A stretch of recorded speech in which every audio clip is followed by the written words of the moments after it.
friends, I welcome you all to the online worship of Bangalore South Church this morning. Even as we have gathered to worship God, let's turn our Bibles to the book of Jeremiah, chapter number 32, verses 26 and 27. ಬೆಳಗಿನ ಹೊತ್ತಾರೆಯಲ್ಲಿ ದೇವರನ್ನು ಆರಾಧಿಸುವುದಕ್ಕಾಗಿ ನಾವೆಲ್ಲರೂ ಒಟ್ಟಾಗಿ ಸೇರಿಕೊಂಡು ಬಂದಿರುವಾಗ ನಮ್ಮ ಸತ್ಯವೇದಗಳನ್ನು ಯೆರೆಮೀಯನ ಪುಸ್ತಕ 32ನೇ ಅಧ್ಯಾಯ 26 ಮತ್ತು 27ನೇ ವಾಕ್ಯವನ್ನು ನಾವು ಓದಿಕೊಳ್ಳೋಣ. Jeremiah chapter number 32 verses 26 and 27. Then the word of the Lord came to Jeremiah. I am the Lord, the God of all mankind. Is there anything too hard for me? Kannada Bible ಹೀಗೆ ಹೇಳುತ್ತೆ. ಯೆರೆಮೀಯನ ಪುಸ್ತಕ 32ನೇ ಅಧ್ಯಾಯ 26 ಮತ್ತು 27ನೇ ವಾಕ್ಯ. ಆಗ ಯೆಹೋವನ ವಾಕ್ಯವು ಯೆರೆಮೀಯನಿಗೆ ಉಂಟಾಗಿ, ಇಗೋ ನಾನೇ ಯೆಹೋವನು, ಸಮಸ್ತ ಜನರ ದೇವರು, ನನಗೆ ಯಾವುದಾದರೂ ಅಸಾಧ್ಯವಾಗಿರುವ ಕಾರ್ಯ ಉಂಟು. Hallelujah. This is a word that is coming to Jeremiah from the Lord, and he says, is there anything too hard for me? ಈ ಮಾತನ್ನು ಯೆಹೋವನು ಯೆರೆಮೀಯನಿಗೆ ಮಾತನಾಡಿ ಹೀಗೆ ಹೇಳುತ್ತಾನೆ, ಯೆರೆಮೀಯನೇ, ನನಗೆ ಯಾವುದಾದರೂ ಅಸಾಧ್ಯವೋ ಎಂಬುದಾಗಿ ಯೆರೆಮೀಯನಿಗೆ ದೇವರು ಹೇಳುತ್ತಾನೆ. ಸಮಸ್ತವನ್ನು ಉಂಟು ಮಾಡಿದ ನನಗೆ ಯಾವುದಾದರೂ ಅಸಾಧ್ಯವೋ ಎಂಬುದಾಗಿ. Why is God telling this to Jeremiah? ಯೆರೆಮೀಯನಿಗೆ ದೇವರು ಈ ಮಾತನ್ನು ಏನಕ್ಕೆ ಹೇಳಬೇಕಾಯಿತು? If you read the beginning of the chapter, God instructs Jeremiah to buy a field in a place called as Anathoth. ಈ 32ನೇ ಅಧ್ಯಾಯವನ್ನು ನೀವು ಓದುವುದಾಗಿದ್ದರೆ ದೇವರು ಯೆರೆಮೀಯನಿಗೆ ಈ ಆದೇಶವನ್ನು ಕೊಡುತ್ತಾನೆ. ಅನಾಥೋತ್ ಎಂಬ ಊರಿನಲ್ಲಿ ನೀನು ನನಗೋಸ್ಕರ ಒಂದು ಹೊಲವನ್ನು ಖರೀದಿಸಬೇಕೆಂಬುದಾಗಿ ದೇವರು ಯೆರೆಮೀಯನಿಗೆ ಹೇಳುತ್ತಾನೆ. ಆ ಸಮಯದಲ್ಲಿ ಯೆರೆಮೀಯನು ದೇವರಿಗೆ ವಿಧೇಯನಾಗಿ ಆ ಒಂದು ಹೊಲವನ್ನು ಆತನು ತನ್ನ ಚಿಕ್ಕಪ್ಪನಿಂದ ಖರೀದಿಸುವನಾಗಿದ್ದಾನೆ. Jeremiah obeys God and he buys this field from one of his close relatives. But there is so much of doubt in Jeremiah's mind. If you look at what Jeremiah is saying, he is also acknowledging in verse number 17, he is saying, "Ah, sovereign Lord, you have made the heaven and the earth by your great power and outstretched arm. Nothing is too hard for you." ಯೆರೆಮೀಯನು ದೇವರ ಬಗ್ಗೆ ಮಾತನಾಡುವಂತ ಮಾತುಗಳನ್ನು ನೋಡಿ, ಓ ಸರ್ವಶಕ್ತನಾದ ದೇವರೇ, ಭೂಮ್ಯಾಕಾಶವನ್ನು ನಿನ್ನ ಮಹಾಶಕ್ತಿಯಿಂದ ನೀನು ಸೃಷ್ಟಿಸಿದ್ದವನಾಗಿದ್ದೆ, ನಿನಗೆ ಯಾವುದಾದರೂ ಅಸಾಧ್ಯವೋ ಎಂಬುದಾಗಿ ಆತನು ಸಹ ದೇವರ ವಿಷಯವಾಗಿ ಹೇಳುತ್ತಾ ಇದ್ದಾನೆ. But on the other side, when Jeremiah looks around him, there is so much of uncertainty. ಆದರೆ ಇನ್ನೊಂದು ಕಡೆಯಲ್ಲಿ ನೋಡುವುದಾಗಿದ್ದರೆ ಯೆರೆಮೀಯನು ಅನೇಕ ಅನಿರೀಕ್ಷಿತೆಗಳನ್ನು ಕಾಣುತ್ತಾ ಇದ್ದಾನೆ. What is happening around Jeremiah? If Jeremiah is seeing around himself, he is telling the Lord, Lord, look at this. The whole Babylonian army has surrounded our nation. ಯೆರೆಮೀಯನು ದೇವರಿಗೆ ಹೀಗೆ ಹೇಳುತ್ತಾ ಇದ್ದಾನೆ, ಈ ಬಾಬಿಲೋನ್ ದೇಶದವರು ಆಗಲೇ ನಮ್ಮ ಸುತ್ತಲೂ ಮುತ್ತಿಗೆಯನ್ನು ಹಾಕಿದ್ದಾರೆ. And he says, God, already our nation is at threat. ನಾವು ದೇಶವಾಗಿ ಒಂದು ಬೆದರಿಕೆಯ ಪರಿಸ್ಥಿತಿಯಲ್ಲಿದ್ದೇವೆ. There are three things. So one is sword, one is famine, and one is plague. ಆತನು ಹೀಗೆ ಹೇಳುತ್ತಾ ಇದ್ದಾನೆ, ಈ ಬಾಬಿಲೋನ್ ದೇಶ ನಮ್ಮನ್ನು ಆಕ್ರಮಣಿಸುವಾಗ ಬರುವಾಗ ಆಗಲೇ ಅವರು ಖಡ್ಗಗಳನ್ನು ತೆಗೆದುಕೊಂಡು ಬರುವರಾಗಿದ್ದಾರೆ. ಎಲ್ಲಾ ಕಡೆಯಲ್ಲಿ ಕ್ಷಾಮ ಉಂಟು, ಮಾತ್ರವಲ್ಲದೆ ಜಾಡ್ಯವೂ ಸಹ ಉಂಟು ಎಂಬುದಾಗಿ ಆತನು ಹೇಳುತ್ತಾ ಇದ್ದಾನೆ. And it does not make sense to Jeremiah at this point of time. Why should I buy a field? ಈಗ ಯೆರೆಮೀಯನು ಅಂದುಕೊಳ್ಳುತ್ತಾ ಇದ್ದಾನೆ, ಇಂಥ ಒಂದು ಕಾಲಾವಧಿಯಲ್ಲಿ ಈ ಹೊಲವನ್ನು ಖರೀದಿಸುವುದರಲ್ಲಿ ಅರ್ಥವೇನೆಂಬುದಾಗಿ.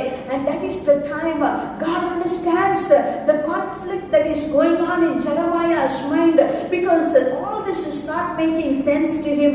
ಆಗ ದೇವರಿಗೆ ಗೊತ್ತಾಗುತ್ತದೆ, ಯೆರೆಮೀಯನ ಮನಸ್ಸಿನಲ್ಲಿ ಅನೇಕ ಗೊಂದಲಗಳುಂಟು.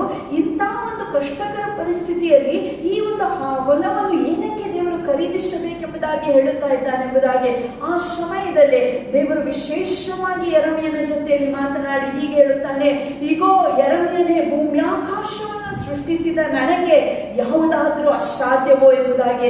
That time God tells Jeremiah, I am the one who has created. You also acknowledged it.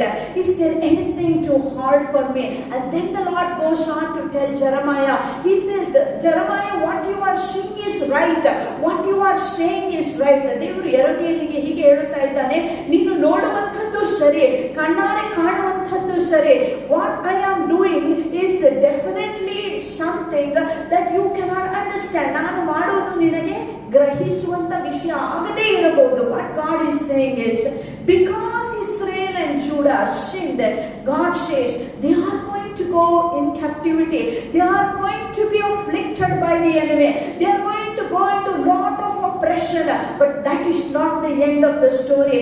ಆಗ ದೇವರು ಯೆರೆಮೀಯನಿಗೆ ಹೇಳುವಂತ ಮಾತೇನೆಂದರೆ, ಇಸ್ರಾಯೇಲ್ ಜನಾಂಗ ಮತ್ತು ಯಹೂದರು ಅವರು ಮಾಡಿರುವಂತ ಪಾಪಗಳ ನಿಮಿತ್ತವಾಗಿ ಖಂಡಿತವಾಗಿ ಅವರು ವೈರಿಯಿಂದ ಉಪದ್ರಕ್ಕೆ ಒಳಗಾಗುತ್ತಾರೆ. ಅನೇಕ ಪರಿಶ್ರಮಗಳನ್ನು ಅವರು ಅನುಭವಿಸಬೇಕು. ಬಟ್ ಅದೇ ಅವರ ಕೊನೆಯಲ್ಲ.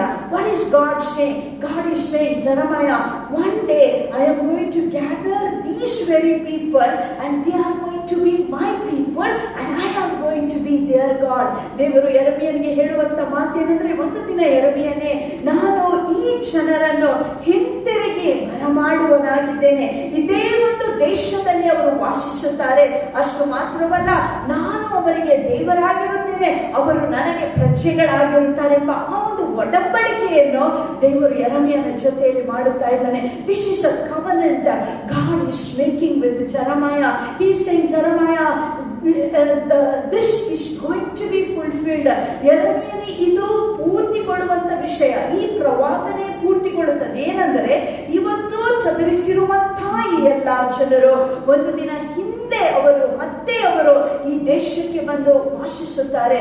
These people are going to come and I am going to come and dwell among them. I am going to be their God and they are going to be my people and we are going to live in a covenant relationship.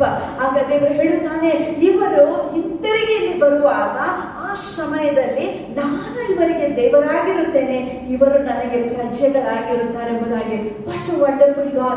Many times when God asks us to do something, we always look in the natural and it does not make sense to us and we wonder, God, I don't know why you are asking me to do these things. ಅನೇಕ ಸಾರಿ ದೇವರು ಕೆಲವು ವಿಷಯಗಳನ್ನು ಅಥವಾ ಪ್ರವಾದನೆಗಳನ್ನು ನಮ್ಮ ಜೀವಿತದಲ್ಲಿ ಹೇಳುವಾಗ ನಾವು ಸುತ್ತಮುತ್ತಲು ನೋಡುವಾಗ ಆ ಯಾವ ಸಂಗತಿಗಳಿಗೂ ನಮಗೆ ಅರ್ಥೈಸಿಕೊಳ್ಳಲು ಸಾಧ್ಯ ಆಗಲ್ಲ. ಆಗ ದೇವರು ಹೇಳ್ತಾರೆ, ಹೌದು, ಖಂಡಿತವಾಗಿ you cannot understand this with your own mind. You cannot understand how it is going to happen. But one thing you remember, that is there anything too hard for me? Is there anything too hard for me? I am the one who has created you. I am the one who has created all that you can see. Is there anything too hard for me? ದೇವರು ಹೀಗೆ ಹೇಳ್ತಾನೆ, ಭೂಮಿ ಆಕಾಶವನ್ನು ಸೃಷ್ಟಿಸಿದ ನನಗೆ ಯಾವುದಾದರೂ ಅಸಾಧ್ಯವೋ ಎಂಬುದಾಗಿ. My friends, this morning, I don't know what you're going through. You might have questions in your mind. You might be thinking, God, all this does not make sense. But there is a God who is telling you that I am the God who has made you. I am the God who has created the heavens and the earth. And is there anything too hard for me? ದೇವರು ಹೀಗೆ ಹೇಳುತ್ತಾನೆ, ಭೂಮಿ ಆಕಾಶವನ್ನು ಸೃಷ್ಟಿಸಿದ ನನಗೆ ಯಾವುದಾದರೂ ಅಸಾಧ್ಯವಾದದ್ದುಂಟು ಎಂಬುದಾಗಿ. This morning, there is nothing that is too hard for the Lord. If He can make you, He can make anything for you. So let us trust the Lord. Sometimes when we go through difficult times, it is tough to trust in God. But just like Jeremiah, let us trust in the Lord, knowing that He is an all-powerful God. He is El Shaddai, God of limitless power. And whatever He says, He will bring it to pass. ನಮ್ಮ ದೇವರು L Shaddai ದೇವರಾಗಿದ್ದಾನೆ. ಆತನ ಶಕ್ತಿಗೆ ಮಿತಿಯೇ ಇಲ್ಲ. ಏನೆಲ್ಲ ಆತನು ವಾಗ್ದಾನ ಮಾಡಿದ್ದಾನೋ ನೆರವೇರಿಸುವುದಕ್ಕೆ ಶಕ್ತನಾದ ದೇವರು ಆತನಾಗಿದ್ದಾನೆ. ನಮ್ಮ ದೇವರಿಗೆ ಅಸಾಧ್ಯವಾದದ್ದು ಒಂದೂ ಇಲ್ಲ. ಎಲ್ಲವೂ ನಮ್ಮ ದೇವರಿಗೆ ಸಾಧ್ಯ. ಈ ದೇವರನ್ನು ಬೆಳಗಿನ ಹೊತ್ತಾರೆಯಲ್ಲಿ ನಾವು ಆರಾಧನೆ ಮಾಡೋಕ್ಕಿಂತ ಮುಂಚೆ ನಾವು ಯೆರೆಮೀಯನ ಹಾಗೆ ನಮ್ಮಲ್ಲಿ ಯಾವುದೇ ಸಂದೇಹಗಳಿರುವುದಾಗಿದ್ರೆ ದೇವರ ಮುಂದೆ ವ್ಯಕ್ತಪಡಿಸಿ ನಾವು ದೇವರಿಗೆ ಹೇಳೋಣ, ದೇವರಿಗೆ ನನಗೆ ಗೊತ್ತಪ್ಪ, ನಿನ್ನಿಂದ ಎಲ್ಲಾ ಸಾಧ್ಯ, ನೀನು ಈ ಒಂದು ವಿಷಯವನ್ನು ಸಹ ನನ್ನ ಜೀವಿತದಲ್ಲಿ ಸಾಧ್ಯವಾಗಿ ಮಾಡುವುದಾಗಿ ಪ್ರಾರ್ಥನೆ ಮಾಡಿ ಆರಾಧನೆಯನ್ನು ನಾವು ಪ್ರಾರಂಭ ಮಾಡೋಣ. Father, we just thank you for your precious word this morning. You are the maker of the heavens and the earth, and nothing is too hard for you, O God. Father, we pray, Lord, when we look at, Lord, things around us, Lord, in our finite situations, Lord, it seems impossible, but we serve a God with whom all things are possible. This morning, oh God, I pray for each one of your children. Many of them, Lord, are standing in front of impossible situations and they are wondering, why am I doing what God is asking me to do? But I pray this morning, oh God, may you speak, Lord, life into their situations, that things will become clear to them and that they would know that with you all things are possible and there is nothing that is too hard for you. Minister to us, Lord, as we minister to you. In Jesus' precious name we pray. Amen. ಸಾಧ್ಯವೋ ಎಲ್ಲ ಸಾಧ್ಯವೋ, ನಿನ್ನಿಂದ ಎಲ್ಲ ಸಾಧ್ಯ, ಅಸಾಧ್ಯವೋ ಒಂದು ಇಲ್ಲ, ನಿನ್ನಿಂದ ಸಾಧ್ಯವೋ ಒಂದು ಇಲ್ಲ. ಹಲ್ಲೆಲೂಯಾ.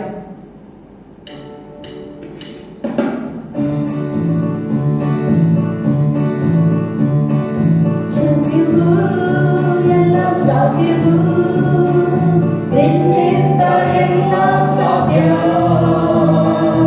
ಅಸಾಧ್ಯವು ಒಂದು ಇಲ್ಲ, ನಿನ್ನಿಂದ ಸಾಧ್ಯವು ಒಂದು ಇಲ್ಲ. ಸಾಧ್ಯವು ಎಲ್ಲ ಸಾಧ್ಯವು ನಿನ್ನಿಂದ ಎಲ್ಲ ಸಾಧ್ಯ, ಅಸಾಧ್ಯವು ಒಂದು ಇಲ್ಲ, ನಿನ್ನಿಂದ ಸಾಧ್ಯವು ಒಂದು ಇಲ್ಲ. ಸಮುದ್ರ ನಿನ್ನ ಕಂಡು ಹೆದರಿ ಓಡಿದಯ್ಯ, ಸಮುದ್ರ ನಿನ್ನ ಕಂಡು ಹೆದರಿ ಓಡಿದಯ್ಯ, ಯೋಧ ನಿನ್ನ ಕಂಡು ಹಿಂಜಾರಿ ಹೋಯಿತಯ್ಯ, ಯೋಧ ನಿನ್ನ ಕಂಡು ಹಿಂಜಾರಿ ಹೋಯಿತಯ್ಯ. ಸಾಧ್ಯವು ಎಲ್ಲ ಸಾಧ್ಯವು ನಿನ್ನಿಂದ ಎಲ್ಲ ಸಾಧ್ಯ, ಅಸಾಧ್ಯವು ಒಂದು ಇಲ್ಲ, ನಿನ್ನಿಂದ ಸಾಧ್ಯವು ಒಂದು ಇಲ್ಲ. ಸಾಧ್ಯವು ಎಲ್ಲ ಸಾಧ್ಯವು ನಿನ್ನಿಂದ ಎಲ್ಲ ಸಾಧ್ಯ, ಅಸಾಧ್ಯವು ಒಂದು ಇಲ್ಲ, ನಿನ್ನಿಂದ ಸಾಧ್ಯವು ಒಂದು ಇಲ್ಲ. ಕಡಲ ಮೇಲೆ ಕಾಣದೆಯಲ್ಲ, ಬಿರುಗಾಳಿ ಅಡಗಿಸಿದೆ, ಕಡಲ ಮೇಲೆ ನಾಡದೆಯಲ್ಲ, ಬಿರುಗಾಳಿ ಅಡಗಿಸಿದೆ, ಸೈತಾನನ ಜಜ್ಜಿರುವೆ, ಸರ್ವಶಕ್ತ ನೀನೇ, ಸೈತಾನನ ಜಜ್ಜಿರುವೆ, ಸರ್ವಶಕ್ತ ನೀನೇ. ಸಾಧ್ಯವು ಎಲ್ಲ ಸಾಧ್ಯವು ನಿನ್ನಿಂದ ಎಲ್ಲ ಸಾಧ್ಯ,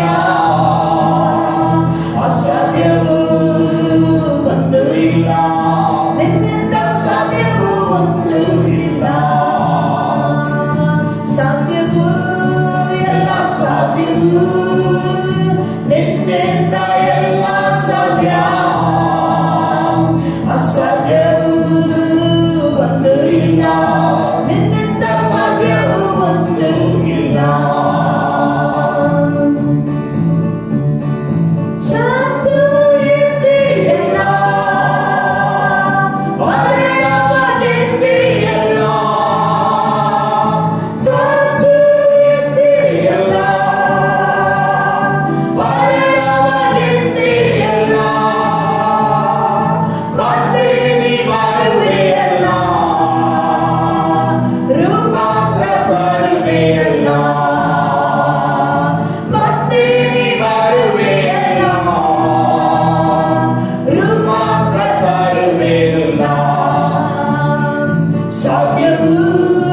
ಎಲ್ಲ ಸಾಧ್ಯವು, ನಿನ್ನಿಂದ ಎಲ್ಲ ಸಾಧ್ಯ, ಅಸಾಧ್ಯವು ಒಂದು ಇಲ್ಲ, ನಿನ್ನಿಂದ ಸಾಧ್ಯವು ಒಂದು ಇಲ್ಲ. ಸಾಧ್ಯವು ಎಲ್ಲ ಸಾಧ್ಯವು, ನಿನ್ನಿಂದ ಎಲ್ಲ ಸಾಧ್ಯ, ಅಸಾಧ್ಯವು ಒಂದು ಇಲ್ಲ, ನಿನ್ನಿಂದ ಸಾಧ್ಯವು ಒಂದು ಇಲ್ಲ. ನಿನ್ನ ವೈದ್ಯರೇ ಸೈತಾನ ಓಡುವನು, ನಿನ್ನ ವೈದ್ಯರೇ ಸೈತಾನ ಓಡುವನು, ನಿನ್ನ ಕೈ ಚಾಚಲು ರೋಗವು ನೀಡುವನು, ನಿನ್ನ ಕೈ ಚಾಚಲು ರೋಗವು ನೀಡುವನು. ಸಾಧ್ಯವು ಎಲ್ಲ ಸಾಧ್ಯವು, ನಿನ್ನಿಂದ ಎಲ್ಲ ಸಾಧ್ಯ, ಅಸಾಧ್ಯವು ಒಂದು ಇಲ್ಲ, ನಿನ್ನಿಂದ ಸಾಧ್ಯವು ಒಂದು ಇಲ್ಲ. ಸಾಧ್ಯವು ಎಲ್ಲ ಸಾಧ್ಯವು, ನಿನ್ನಿಂದ ಎಲ್ಲ ಸಾಧ್ಯ, ಅಸಾಧ್ಯವು ಒಂದು ಇಲ್ಲ, ನಿನ್ನಿಂದ ಸಾಧ್ಯವು ಒಂದು ಇಲ್ಲ. ನಿನ್ನ ವೈದ್ಯರೇ ಸೈತಾನ ಓಡುವನು, ನಿನ್ನ ವೈದ್ಯರೇ ಸೈತಾನ ಓಡುವನು, ನಿನ್ನ ಕೈ ಚಾಚಲು ರೋಗವು ನೀಡುವನು, ನಿನ್ನ ಕೈ ಚಾಚಲು ರೋಗವು ನೀಡುವನು. ಸಾಧ್ಯವು ಎಲ್ಲ ಸಾಧ್ಯವು, ನಿನ್ನಿಂದ ಎಲ್ಲ ಸಾಧ್ಯ, ಅಸಾಧ್ಯವು ಒಂದು ಇಲ್ಲ, ನಿನ್ನಿಂದ ಸಾಧ್ಯವು ಒಂದು ಇಲ್ಲ. ಸಾಧ್ಯವು ಎಲ್ಲ ಸಾಧ್ಯವು, ನಿನ್ನಿಂದ ಎಲ್ಲ ಸಾಧ್ಯ, ಅಸಾಧ್ಯವು ಒಂದು ಇಲ್ಲ, ನಿನ್ನಿಂದ ಸಾಧ್ಯವು ಒಂದು ಇಲ್ಲ. ನಿನ್ನಿಂದ ಸಾಧ್ಯವು ಒಂದು ಇಲ್ಲ, ನಿನ್ನಿಂದ ಸಾಧ್ಯವು ಒಂದು ಇಲ್ಲ. ಹಾಲೆಲೂಯಾ. ಕರ್ತನೇ, ನಿನ್ನಿಂದ ಎಲ್ಲ ಸಾಧ್ಯ, ಅದಕ್ಕಾಗಿ ನಿನಗೆ ಸ್ತೋತ್ರವಾಗಲಿ. ಮರಣ ಮೇಲೆ ಜಯವನ್ನು ಸಾಧಿಸಿದಂಥ ದೇವರೇ ನಿನಗೆ ಸ್ತೋತ್ರ. ಸೈತಾನನ ಮೇಲೆ ಜಯವನ್ನು ಕೊಟ್ಟಂತ ದೇವರು ನೀನಾಗಿದೆ, ಅದಕ್ಕಾಗಿ ಸ್ತೋತ್ರ. ಪಾಪದ ಮೇಲೆ ಜಯವನ್ನು ಸಾಧಿಸಿದಂಥ ದೇವರೇ ನಿನಗೆ ಸ್ತೋತ್ರ. ರೋಗಗಳ ಮೇಲೆ ಜಯವನ್ನು ಸಾಧಿಸಿದಂಥ ದೇವರೇ ನಿನಗೆ ಸ್ತೋತ್ರ. ಕರ್ತನೇ, ಇವತ್ತು ನಮ್ಮ ಎದುರಿಗಿರುವಂತ ಯಾವ ವಿಷಯವೂ ಅದು ಅಸಾಧ್ಯವಾದದಲ್ಲಪ್ಪ. ಯಾಕಂದ್ರೆ ಸ್ವಾಮಿ, ನಿನ್ನಿಂದ ಎಲ್ಲ ಸಾಧ್ಯ. ನೀನು ತಾನು ಯೆರೆಮೀಯನಿಗೆ ಹೇಳಿದೆ ಅಲ್ಲ ಕರ್ತನೇ, ನನ್ನಿಂದ ಯಾವುದು ಅಸಾಧ್ಯವಿಲ್ಲ ಎಂಬುದಾಗಿ. ಕರ್ತನೇ, ಭೂಮಿ ಆಕಾಶವನ್ನು ಸೃಷ್ಟಿಸಿದಂತ ಸೃಷ್ಟಿಕರ್ತನೇ, ನಿನಗೆ ಅಸಾಧ್ಯವಾದದ್ದು ಯಾವುದಿಲ್ಲ. ಅದಕ್ಕಾಗಿ ನಿನಗೆ ಸ್ತೋತ್ರ. ಅಪ್ಪ ತಂದೆಯೇ, ನಿನ್ನ ಪ್ರಿಯ ಮಕ್ಕಳಿಗಾಗಿ ನಾನು ಬೇಡಿಕೊಳ್ಳುತ್ತೇನೆ. ಯಾವುದೇ ಅಸಾಧ್ಯವಾದಂತ ಪರಿಸ್ಥಿತಿಗಳಲ್ಲಿ ಅವರು ಸಿಕ್ಕಾಕಿಕೊಂಡಿದ್ದರೂ ಸಹ ಅಪ್ಪ, ನಿನ್ನಿಂದ ಎಲ್ಲ ಸಾಧ್ಯವೆಂಬುದಾಗಿ ಅವರು ಅರಿತುಕೊಂಡು ಯೆಹೋವನ ನಾಮದಲ್ಲಿ ಅವರು ಜಯವನ್ನು ಪಡೆದುಕೊಳ್ಳುವುದಕ್ಕಾಗಿ ಸಹಾಯಿಸಬೇಕೆಂಬುದಾಗಿ ಬೇಡಿಕೊಳ್ಳುತ್ತೇವೆ. ಅಪ್ಪ, ನೀನೇ ಸ್ವಾಮಿ ಯೆಹೋವ ನಿಸ್ಸಿ ದೇವರಾಗಿದ್ದೆ. ಕರ್ತನೇ, ಅವರ ಎಲ್ಲ ಸಾಧ್ಯಕರವಾದ ಪರಿಸ್ಥಿತಿಗಳಲ್ಲಿ ನೀನು ತಾನೇ ಜಯವನ್ನು ಕೊಟ್ಟು ಕರ್ತನೇ, ಅವರ ಮುಖಾಂತರ ನೀನು ಮಹಿಮೆ ಹೊಂದಬೇಕೆಂಬುದಾಗಿ ಯೇಸು ನಾಮದಲ್ಲಿ ನಾವು ಬೇಡಿಕೊಳ್ಳುತ್ತೇವೆ ತಂದೆಯಾದ ದೇವರೇ. ಆಮೇನ್, ಆಮೇನ್. ನಮ್ಮ ದೇವರಿಂದ ಎಲ್ಲವೂ ಸಾಧ್ಯ. ಹಲ್ಲೆಲೂಯಾ. ಅಸಾಧ್ಯವಾದದ್ದು ನಮ್ಮ ದೇವರಿಗೆ ಯಾವುದಾದರೂ ಉಂಟೋ ಎಂಬುದಾಗಿ ದೇವರು ಯೆರೆಮೀಯನಿಗೆ ಕೇಳಿದನು. ಅದನ್ನೇ ನಿಮಗೂ ಸಹ ಆತನು ಕೇಳುವಾತನಾಗಿದ್ದಾನೆ. God asked Jeremiah, is there anything too hard for me? Jeremiah did not cannot respond, neither can you and I respond, but the truth is that there is nothing that is impossible with God. All things are possible because He Himself has won the victory on Calvary, and because of what He has done on the cross, today you and I can surely be victorious. The Bible says like this, the God who loved you and gave Himself up for you, will He not along with Him give you all that you need? Hallelujah. ದೇವರ ವಾಕ್ಯ ನಮಗೆ ಹೀಗೆ ಹೇಳುತ್ತದೆ, ಪ್ರೀತಿ ಸ್ವರೂಪ ದೇವರು ಪ್ರೀತಿಸದೆ ಇರುವುದಿಲ್ಲ. ತನ್ನ ಮಗನನ್ನೇ ಕೊಟ್ಟಂತ ದೇವರು ನಮಗೆ ಸಮಸ್ತವನ್ನು ಕೊಡದೆ ಇರುವ ಆತನಲ್ಲ. ಆತನು ನಮ್ಮೆಲ್ಲ ಇಷ್ಟಾರ್ಥಗಳನ್ನು, ದೇವರ ವಾಕ್ಯಕ್ಕನುಸಾರವಾಗಿರುವಂತೆಲ್ಲ ಬಯಕೆಗಳನ್ನು ಆತನು ನೆರವೇರಿಸುವುದಕ್ಕೆ ಶಕ್ತನಾದ ದೇವರಾಗಿದ್ದಾನೆ. ಹಾಡೋಣ, ಪ್ರೀತಿ ಸ್ವರೂಪ ದೇವರು ಪ್ರೀತಿಸದೆ ಇರುವನೆ, ನೀತಿ ಸ್ವರೂಪ ದೇವರು ನ್ಯಾಯವನ್ನು ನೀಡನೆ.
ಕರ್ತನೆ ನಿತ್ಯವಾದ ಪ್ರೀತಿ ನೀನಾಗಿದ್ದೆ You are Swami. the sword and rock. ನೀನೇ ಬಲವಾದ You ಬಂಡೆಯಾಗಿದ್ದೆ. are known for your justice and deliverance. ಕರ್ತನೆ ನೀನು ನಿನ್ನ ನೀತಿಗಾಗಿ ಬಿಡುಗಡೆಗಾಗಿ ತಿಳಿಯಲ್ಪಟ್ಟಂತಹ ದೇವರಾಗಿದ್ದೆ. Help us, Lord, to trust in you continuously. ಯಾವಾಗಲೂ ನಿನ್ನಲ್ಲಿ ಭರವಸೆ ಇಡುವುದಕ್ಕೆ ನಮಗೆ ಸಹಾಯ In ಮಾಡು. Jesus' name we pray. ಯೇಸು ನಾಮದಲ್ಲಿ ಬೇಡಿಕೊಳ್ಳುತ್ತೇವೆ. Amen. Amen. Good morning, friends. Welcome back to Bangalore South Church. Bengaluru south ಸಭೆಗೆ ಮತ್ತೊಂದು ಸಾರಿ ನಿಮ್ಮೆಲ್ಲರನ್ನು ಆಹ್ವಾನಿಸುತ್ತೇವೆ. Shall we turn our Bibles to Book of Acts, chapter 7, verse 21. ನಮ್ಮ ಸತ್ಯವೇದಗಳನ್ನು ಅಪೋಸ್ತಲ ಕೃತ್ಯಗಳು 7ನೇ ಅಧ್ಯಾಯ 21ನೇ ವಾಕ್ಯಕ್ಕೆ ತಿರುಗಿಸೋಣ. When he was placed outside, Pharaoh's daughter took him and brought him up as her own son. ಅವನು ಹೊರಗೆ ಹಾಕಲ್ಪಟ್ಟಾಗ ಫರೋಹನ ಮಗಳು ಅವನನ್ನು ತೆಗೆದುಕೊಂಡು ತನ್ನ ಸ್ವಂತ ಮಗನಂತೆ ಬೆಳೆಸಿದಳು. Last week we started studying chapter 1 of book of Exodus. ಕಳೆದ ವಾರದಿಂದ ವಿಮೋಚನಾ ಕಾಂಡ 1ನೇ ಅಧ್ಯಾಯವನ್ನು ನಾವು ಕಲಿಯಲು ಪ್ರಾರಂಭ ಮಾಡಿದ್ದೇವೆ. Greater the oppression they faced, greater was their growth. ಎಷ್ಟು ಹೆಚ್ಚಾಗಿ ಅವರು ದಬ್ಬಾಳಿಸಲ್ಪಟ್ಟರೋ ಅಷ್ಟು ಹೆಚ್ಚಾಗಿ ಅವರು ಬೆಳೆದರು. And we saw two ladies who enhanced the growth, and God blessed that ladies. Their name is Shipra and Pua. ನಾವು ನೋಡುತ್ತೇವೆ ಇಬ್ಬರು ಸ್ತ್ರೀಯರು ಈ ಒಂದು ಉಪದ್ರದ ಸಮಯದಲ್ಲಿ ಅವರು ಎಲ್ಲ ಕಷ್ಟಗಳನ್ನು ಸಹಿಸಿಕೊಂಡು ಅವರು ತಮ್ಮ ಕೆಲಸದವನ್ನು ಪ್ರಾಮಾಣಿಕತೆಯಿಂದ ಮಾಡಿದಾಗ ಅಲ್ಲಿ ಬೆಳವಣಿಗೆಗಳು ಹೆಚ್ಚಾದವು. ಆ ಸ್ತ್ರೀಯರ ಹೆಸರು ಶಿಪ್ರ ಮತ್ತು ಪೂಗ ಆಗಿರುತ್ತದೆ. Today we are going to focus on book of Exodus chapter 2. ಇವತ್ತು ನಾವು ವಿಮೋಚನಾ ಕಾಂಡ ಪುಸ್ತಕದ 2ನೇ ಅಧ್ಯಾಯವನ್ನು ಕಲಿಯಲಿಕ್ಕಿದ್ದೇವೆ. I titled today's sermon, When He Was Placed Outside. ಅವನು ಹೊರಗೆ ಹಾಕಲ್ಪಟ್ಟಾಗ ಎಂಬ ಸಂದೇಶವನ್ನು ಕೇಳುತ್ತೇವೆ. These are uncertain days. These are challenging days. ಈ ದಿನಗಳು ಅನಿರೀಕ್ಷಿತೆಯಿಂದ ತುಂಬಲ್ಪಟ್ಟಂತ ದಿನಗಳು, ಕಷ್ಟಕರವಾದ ದಿನಗಳಾಗಿರುತ್ತವೆ. Every parents are scared how to bring up children. ಪ್ರತಿಯೊಬ್ಬ ತಂದೆ ತಾಯಿಗಳು ಭಯದಿಂದ ತುಂಬಲ್ಪಟ್ಟಿದ್ದಾರೆ, ಹೇಗೆ ನಾವು ಮಕ್ಕಳನ್ನು ಬೆಳೆಸೋಣ ಎಂಬುದಾಗಿ. Here is a case where parents are limited in their ability, their thinking. They are forced to place their child outside. ನಾವು ನೋಡುತ್ತೇವೆ ಇಲ್ಲಿ ಈ ಒಬ್ಬ ಪೋಷಕರು ಅವರು ತಮ್ಮ ಮಗುವಿನ ವಿಷಯವಾಗಿ ಚಿಂತಾಗ್ರತರಾಗಿದ್ದಾರೆ. ಅವರಿಗೆ ಸಾಕಷ್ಟು ಸಾಮರ್ಥ್ಯವಿಲ್ಲ, ಬಲವಿಲ್ಲ, ಸ್ವತಂತ್ರವಿಲ್ಲ. ಆ ಕಾರಣದಿಂದ ತಮ್ಮ ಮಗುವನ್ನು ಅವರೇ ಹೊರಗೆ ಹಾಕುತ್ತಾರೆ. So when we study we can see that already King said every boy that is born should be thrown into the Nile. ನಾವು ನೋಡುತ್ತೇವೆ ಆಗಲೇ ನಾವು ಕಲಿತ ಹಾಗೆ ಹುಟ್ಟುವಂತ ಪ್ರತಿಯೊಂದು ಗಂಡು ಮಗನನ್ನು ಅವರು ನೈಲ್ ನದಿಯಲ್ಲಿ ಹಾಕಬೇಕೆಂಬುದಾಗಿ. Nile is very long, more than 6,000 kilometers. ಈ ನೈಲ್ ನದಿಯು ಒಂದು ದೊಡ್ಡ ನದಿಯಾಗಿರುತ್ತದೆ. ಬಹುತೇಕವಾಗಿ 6,000 ಕಿಲೋಮೀಟರ್ಗಿಂತ ಹೆಚ್ಚಾಗಿ ಉದ್ದವಾದಂತ ನದಿಯಾಗಿದೆ. The current is unpredictable. ಅಲ್ಲಿ ಇರುವಂತ ನೀರಿನ ವೇಗವೂ ಸಹ ನಾವು ಲೆಕ್ಕಿಸಲಾಗದು. We have so many smart crocodiles. ಮತ್ತು ಈ ನೈಲ್ ನದಿಯೊಳಗೆ ಅನೇಕ ಮೊಸಳೆಗಳಿದ್ದವು. These parents, they placed the 3-month-old baby in the Nile. ನಾವು ನೋಡುತ್ತೇವೆ ಈ ತಂದೆ ತಾಯಿಗಳು ಎಂದಿರೋ ಅವರು ತಮ್ಮ 3 ತಿಂಗಳಿನ ಮಗುವನ್ನು ಆ ನೈಲ್ ನದಿಯಲ್ಲಿ ಬಿಡುತ್ತಾರೆ. Bible says by faith they placed that baby in the water with a purpose, not to kill him, but by trusting the Lord to see that he will live for the purpose of God. ದೇವರ ವಾಕ್ಯ ನಮಗೆ ಹೀಗೆ ಹೇಳುತ್ತದೆ, ನಂಬಿಕೆಯಿಂದ ಈ ತಂದೆ ತಾಯಿಯರಿಬ್ಬರು ಈ ಮಗುವನ್ನು ನೈಲ್ ನದಿಯಲ್ಲಿ ಹಾಕುತ್ತಾರೆ. ನೈಲ್ ನದಿ ಮಗುವನ್ನು ಹಾಳು ಮಾಡುವುದಕ್ಕೆ ಅಥವಾ ಸಾಯಿಸುವುದಕ್ಕಲ್ಲ, ಆದರೆ ಮಗು ಒಂದು ಒಳ್ಳೆ ಭವಿಷ್ಯತ್ತನ್ನು ಹೊಂದುವುದಕ್ಕಾಗಿ ನಂಬಿಕೆಯಿಂದ ಮಗನನ್ನು ನೀರಿನಲ್ಲಿ ಅವರು ಹಾಕುತ್ತಾರೆ. We can do our very best, but end of the day we should remember, though we are forced many times to leave our children outside, our children are safe in the everlasting arms. ನಮ್ಮಿಂದ ಆಗುವಂತ ಎಲ್ಲಾ ಸಂಗತಿಗಳನ್ನು ನಾವು ಮಕ್ಕಳಿಗೆ ಮಾಡಬಹುದು, ಪೋಷಿಸಬಹುದಾದ್ರೆ ಒಂದು ವಿಷಯವನ್ನು ನಾವು ಯಾವಾಗಲೂ ಮರೆಯಬಾರದು. ಏನೆಂದರೆ ನಮ್ಮಿಂದ ಆಗದೇ ಇರುವಂತ ಸಮಯದಲ್ಲಿ ನಮ್ಮ ಮಕ್ಕಳು ದೇವರ ಆ ನಿತ್ಯತ್ವವಾದ ಕೈಗಳಲ್ಲಿ ಸುರಕ್ಷಿತರಾಗಿದ್ದಾರೆ. This child was cast out for the first time from the parents' hand, but that is not the casting out experience he had.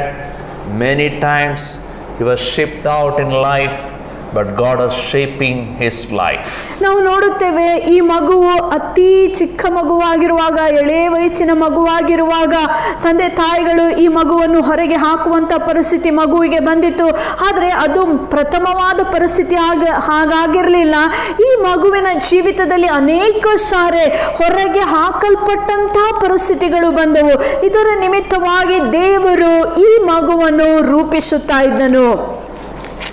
Many times we may be rejected, we may be isolated, we may be pulled into wilderness, we'll be pulled out from a comfort zone, but remember, our God's hand is upon our life. He is shaping our life for His plans and His purposes. ಅನೇಕ ಸಾರಿ ನಾವು ಹೀಗೆ ಅಂದುಕೊಳ್ಳಬಹುದು, ಎಲ್ಲರೂ ನನ್ನನ್ನು ಕೈ ಬಿಟ್ಟಿದ್ದಾರೆ, ನನ್ನನ್ನು ತಿರಸ್ಕರಿಸಿದ್ದಾರೆ, ನನ್ನನ್ನು ಆಚೆ ಹಾಕಿದ್ದಾರೆ ಎಂಬುದಾಗಿ. ಆದರೆ ಒಂದು ವಿಷಯವನ್ನು ನಾವು ಮರೆಯಬಾರದು, ಏನೆಂದರೆ ದೇವರ ಉದ್ದೇಶಗಳಿಗೋಸ್ಕರ ದೇವರು ನಮ್ಮನ್ನು ರೂಪಿಸುತ್ತಾ ಇದ್ದಾನೆ. Chapter 2 verses 1 to 10, we see the story how Moses pulled out of the water. ಯಾವ ರೀತಿಯಾಗಿ ನೀರಿನಿಂದ ಮೋಶೆಯು ಹೊರಗೆ ತೆಗೆಯಲ್ಪಟ್ಟನೆಂಬುದಾಗಿ 2ನೇ ಅಧ್ಯಾಯ 1ನೇ ವಾಕ್ಯದಿಂದ 10ನೇ ವಾಕ್ಯದವರೆಗೆ ನಾವು ಕಲಿಯಬಹುದು. It talks about the 40 years, first 40 years of Moses' life. ಮೋಶೆಯ ಜೀವಿತದ ಮೊದಲನೆಯ 40 ವರ್ಷಗಳ ಬಗ್ಗೆ ಅಲ್ಲಿ ಮಾತನಾಡುತ್ತದೆ. King's order was there in verse 22 of chapter 1. Every boy that is born he must throw into Nile. 22ನೇ ವಾಕ್ಯ 1ನೇ ಅಧ್ಯಾಯದಲ್ಲಿ, ಆಗ ಫರೋಹನು ತನ್ನ ಎಲ್ಲಾ ಜನರಿಗೆ ಹುಟ್ಟುವ ಗಂಡು ಮಕ್ಕಳನ್ನೆಲ್ಲ ನೈಲ್ ನದಿಯಲ್ಲಿ ಹಾಕಬೇಕು, ಹೆಣ್ಣು ಮಕ್ಕಳನ್ನು ಬದುಕಿಸಬೇಕು ಎಂದು ಅಪ್ಪಣೆಯನ್ನು ಕೊಟ್ಟನು. Chapter 2 verse 1 says, now a man of the house of Levi married a Levite woman. 2ನೇ ಅಧ್ಯಾಯದ 1ನೇ ವಾಕ್ಯ ಹೀಗೆ ಹೇಳುತ್ತದೆ, ಆಗ ಲೇವಿಯ ಮನೆಯವನಾದ ಒಬ್ಬನು ಲೇವಿಯ ಸ್ತ್ರೀಯನ್ನು ಮದುವೆಯಾದನು. Why Moses is highlighting Levi family marrying a Levite lady? ಏನಕ್ಕೆ ಈ ಒಬ್ಬ ಲೇವಿಯ ಮನೆಯವನು ಒಬ್ಬ ಲೇವಿಯ ಸ್ತ್ರೀಯನ್ನೇ ಮದುವೆ ಮಾಡಿಕೊಂಡನೆಂಬುದಾಗಿ ಏನಕ್ಕೆ ಮೋಶೆಯಲ್ಲಿ ಬರೆಯುತ್ತಾ ಇದ್ದಾನೆ? More than 400 years of silence, people are not connected to God, but here is a couple who long to be in God's ways. ನಾವು ನೋಡುತ್ತೇವೆ 400 ವರ್ಷಗಳ ಕಾಲ ದೇವರ ಜೊತೆಗೆ ಅನೇಕರು ಸಂಪರ್ಕವನ್ನೇ ಬಿಟ್ಟಿದ್ದರು.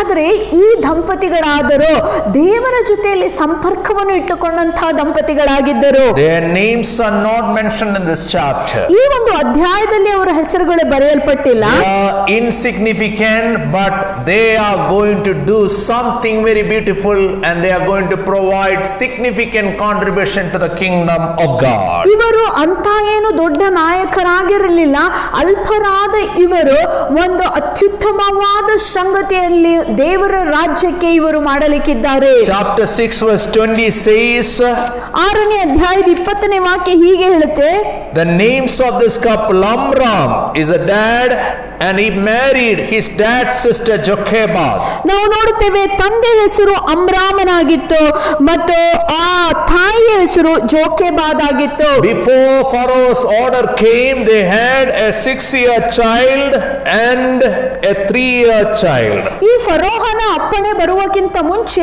ಆಗಲೇ 2 ಮಕ್ಕಳು ಈ ದಂಪತಿಗಳಿಗೆ ಇದ್ದವು. ಮೊದಲನೇ ಮಗುವಿಗೆ 6 ವರ್ಷವಾಗಿತ್ತು, 2ನೇ ಮಗುವಿಗೆ 3 ವರ್ಷವಾಗಿತ್ತು. And that eldest child's name is Miriam, that is not mentioned in this chapter, and the second child's is Aaron. ಮೊದಲನೇ ಮಗುವಿನ ಹೆಸರು ಮಿರ್ಯಾಮಳು, ಎರಡನೇ ಮಗುವಿನ ಹೆಸರು ಆರೋನನು. ಇವರಿಬ್ಬರ ಹೆಸರು ಈ ಒಂದು ಅಧ್ಯಾಯದಲ್ಲಿ ಬರೆಯಲ್ಪಟ್ಟಿಲ್ಲ. In Corona times, we had some child dedications in our church. ನಾವು ಕೊರೋನಾ ದಿನಗಳಲ್ಲಿಯೂ ಸಹ ನಮ್ಮ ಸಭೆಯಲ್ಲಿ ಕೆಲವು ಮಕ್ಕಳಿಗೆ ನಾವು ಹೆಸರನ್ನಿಟ್ಟೆವು. Many people said Corona times you can't have children. It's very difficult to have children. Corona ದಿನಗಳಲ್ಲಿ ಮಕ್ಕಳನ್ನು ಹುಟ್ಟಿಸುವುದು ಕಷ್ಟ ಎಂಬುದಾಗಿ ಅನೇಕರು ಅಂದುಕೊಳ್ಳುತ್ತಿದ್ದರು. In Egypt, everybody said Pharaoh has brought order. It's tough to have children. Why to have children? To throw them into the Nile. ಆ ಫರೋಹನ ದಿನಗಳಲ್ಲಿಯೂ ಜನರು ಹೀಗೆ ಮಾತನಾಡಿಕೊಳ್ಳುತ್ತಾ ಇದ್ದರು. ಆಗಲೇ ಅರಸನ ಅಪ್ಪಣೆ ಕೊಡಲ್ಪಟ್ಟಿದೆ, ಹುಟ್ಟಿರುವಂತ ಎಲ್ಲಾ ಗಂಡು ಮಕ್ಕಳನ್ನು ನೈಲ್ ನದಿಯಲ್ಲಿ ಹಾಕಬೇಕೆಂಬುದಾಗಿ. ಆ ಕಾರಣದಿಂದ ಮಕ್ಕಳನ್ನು ಹುಟ್ಟಿಸುವುದೇ ಬೇಡ. Pharaoh has given every order and everything possible he did to control the population of God's people. ಫರೋಹನು ತನ್ನಿಂದ ಎಷ್ಟಾದೀತೋ ಅಷ್ಟನ್ನೆಲ್ಲ ದೇವರ ಜನರ ಜನಸಂಖ್ಯೆಯನ್ನು ಮಿತಿಗೊಳಿಸುವುದಕ್ಕಾಗಿ ಎಲ್ಲಾ ಕೆಲಸಗಳನ್ನು ಆತನು ಮಾಡಿದನು. Already this couple Amram and Jochebed, they have 2 kids. In spite of that, they choose to have one more child. Amram ಮತ್ತು ಜೋಕೆಬಾದ್ ಇವರಿಬ್ಬರಿಗೆ ಆಗಲೇ 2 ಮಕ್ಕಳಿದ್ದಾರೆ. 3ನೇ ಮಗುವನ್ನು ಪಡೆದುಕೊಳ್ಳಬೇಕೆಂಬ ಆಸೆಯಿಂದ ಅವರು 3ನೇ ಮಗುವನ್ನು ಪಡೆದುಕೊಳ್ಳುತ್ತಾರೆ. In spite of difficulties, in spite of impossibilities, they trusted God. By faith they desired great things for God. ನಾವು ನೋಡುತ್ತೇವೆ ಅನೇಕ ಕಷ್ಟ ಪರಿಸ್ಥಿತಿಗಳು ಅವರಿಗಿದ್ದರೂ ಸಹ ನಂಬಿಕೆಯಿಂದ ದೇವರಲ್ಲೇ ಭರವಸೆ ಇಟ್ಟು ಅವರು ಎಲ್ಲಾ ಸಂಗತಿಗಳಲ್ಲಿ ಪ್ರಯಾಸ ಪಡುತ್ತಾರೆ. Bible says in Hebrews 11:23. ದೇವರ ವಾಕ್ಯ ಇಬ್ರಿಯರಿಗೆ ಬರೆದ ಪತ್ರಿಕೆ 11ನೇ ಅಧ್ಯಾಯದ 23ನೇ ವಾಕ್ಯ ಹೀಗೆ ಹೇಳುತ್ತದೆ.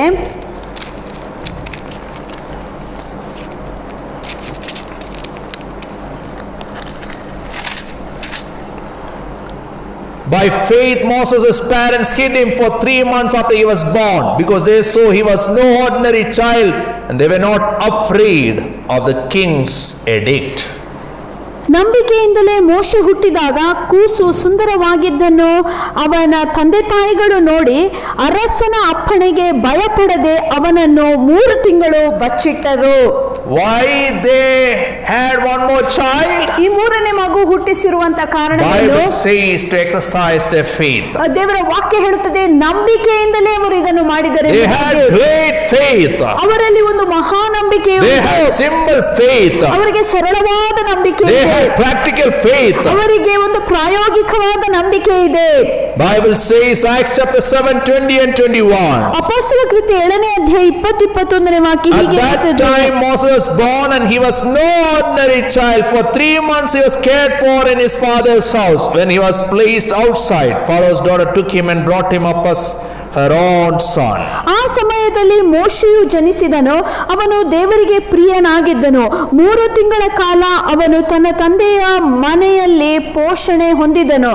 ಅವನು ಹೊರಗೆ ಹಾಕಲ್ಪಟ್ಟಾಗ ಫರೋಹನ ಮಗಳು ಅವನನ್ನು ತೆಗೆದುಕೊಂಡು ತನ್ನ ಸ್ವಂತ ಮಗನಂತೆ ಬೆಳೆಸಿದಳು. When many couples they read Pharaoh's edict, his order, they chose not to have children. ಅನೇಕರು ಅರಸನ ಫರೋಹನ ಅಪ್ಪಣೆಯನ್ನು ಓದಿದ ನಂತರ ಮಕ್ಕಳನ್ನು ಹುಟ್ಟಿಸಬಾರದೆಂಬುದಾಗಿ ತೀರ್ಮಾನಿಸುತ್ತಾರೆ.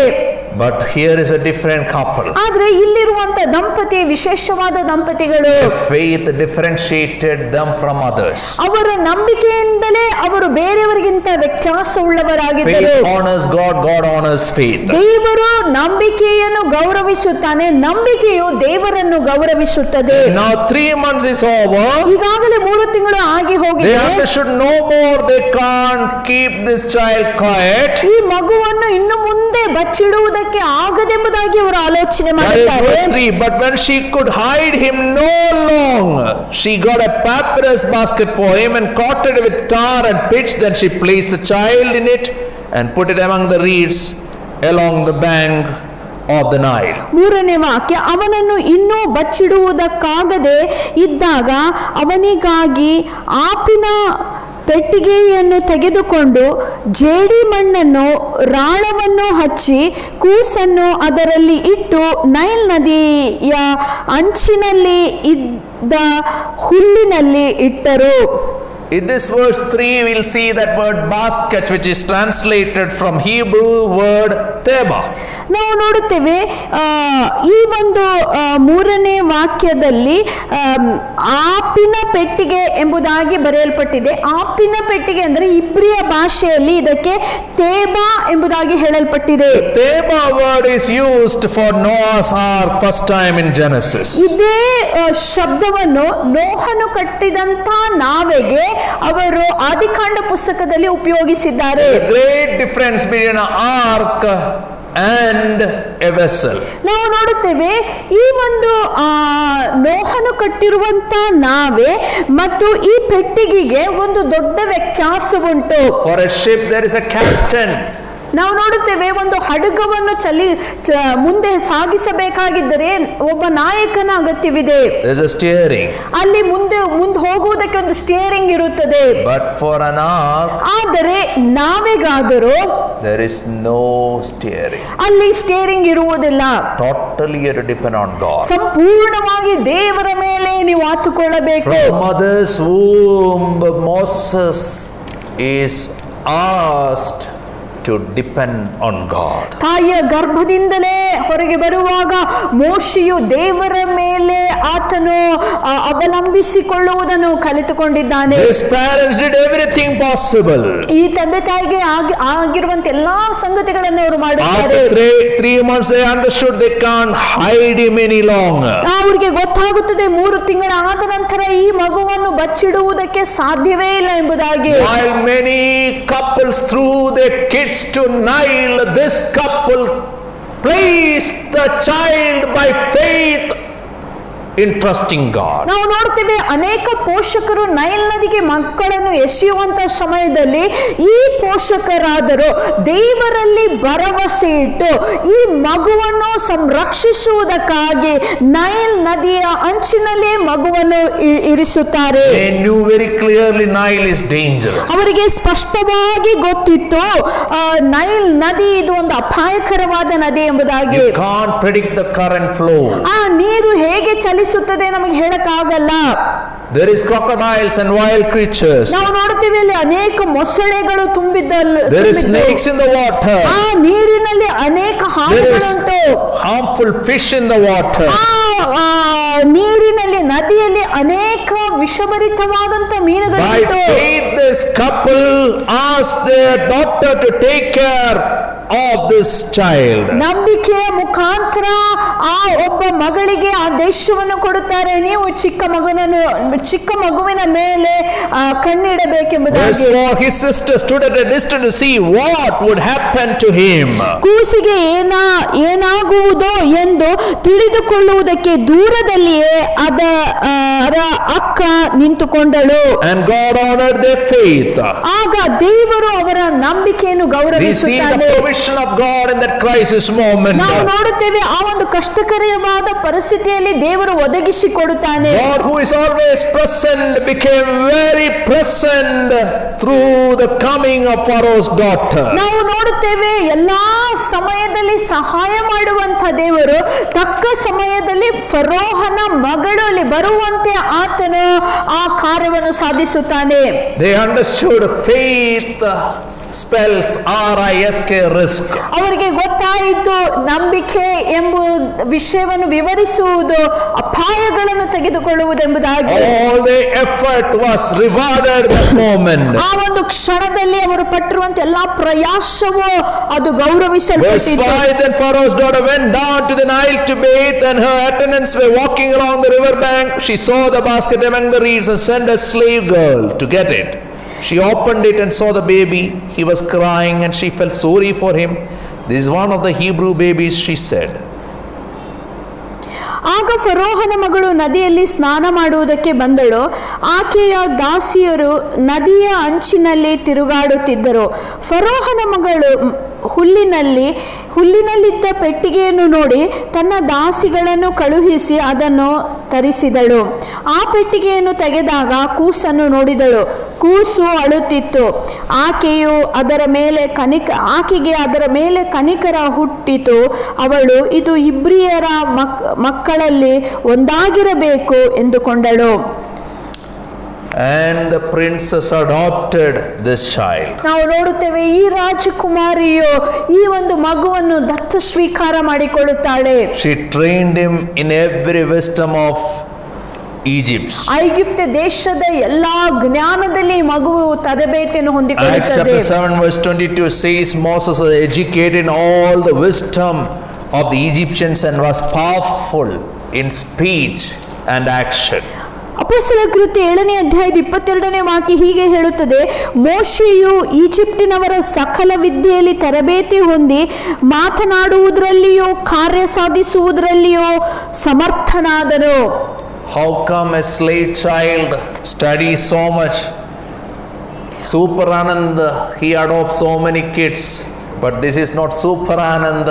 This is Heavenly Father orchestrating things in the life of His people, training them in the wisdom to guide His people.